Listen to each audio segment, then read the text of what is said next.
win, and he's all about team. So all in all, just awesome progress. Mario, on the reserves game, and specifically Bryce Fitzgerald getting the interception in the fourth quarter, he's a guy who didn't get to come in until the summer. But to see him making impacts today, he got in some time in Notre Dame, to be able to see him be able to step up as quickly as he did, just what stands out about him? I mean, just about everything. He's smart, he's tough, he's athletic, he's ridiculously gifted, and he's a great human being. He's all about his teammates. He wants to do well. Got a tremendous knack for being around the football. His cover skills are excellent. He's a great tackler, and he's not a little guy. He's a big guy. You know, he's 6'1" plus, and you know he's close to 200 pounds. So he's a guy that he's learned our systems, picked them up really well, and actually a couple different positions. And so you're going to see him more and more. Hey Mario, I know it was just a quarter and a half, but how important was it to get Emory back on the football field, playing productive football in a rhythm? Really important. I mean, I think everyone that played tonight, it's really important. The season is long. And if your roster is really going to develop, you have to get them some time, both in practice and in opportunities like this. Emory's a really good player, and it was good for him to get out there and just kind of shake off some of that dust from a year ago, because we have a lot of faith and confidence in him. He showed it, and just really proud of him. Coach, go to Adam in the Sun Sentinel. Mario, with Mark Fletcher kind of just like chugging along the last two games, he didn't break off any huge runs, but he had consistent, solid runs. Just how important is it to, kind of for him to keep you guys ahead of the chains and stuff?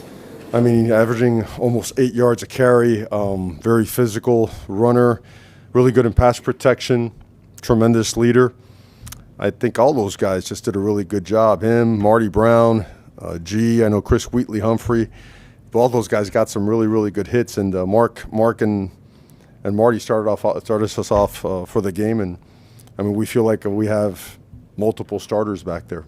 But to your question, as for Mark, you can't say enough great things about him. You know, he epitomizes a leader, you know. Going back to Daryl Streeter. Coach, how you doing? Saw Wesley in regular clothes and didn't see Josiah traded. Could you tell us a little bit about both of those guys? Which ones? Wesley and Josiah. Wesley was ejected in the first quarter, right? JoJo got banged up late in the week, so he was a no-go for the game. Coach, Malachi Tonys continues to shine. I mean, there was a catch he made where he just shook the Bethune defensive players. Talk about his performance and the continued progression of his game. I think you're seeing what we see every day in practice, and it goes back to his professionalism. We all know he's ultra talented. I think a lot of us have seen him play since he was knee high throughout his entire just youth career and high school career. But what people don't see, that he is as diligent and as hard of a worker as you could want in that room at such a young age. He's a great example for everybody, old and young, in that building. Gino Toretta compared him to Kevin Williams this past week. Mm-hmm. Would you see the comparison for Kevin Williams and Malachi Tonys back in the day? You know, one thing, I stay away from comparisons, because for guys, we don't want the next Kevin Williams. I love K-Dubs. He's a brother to me, but we want the first Malachi Tonys, and he's doing a really good job establishing himself as that.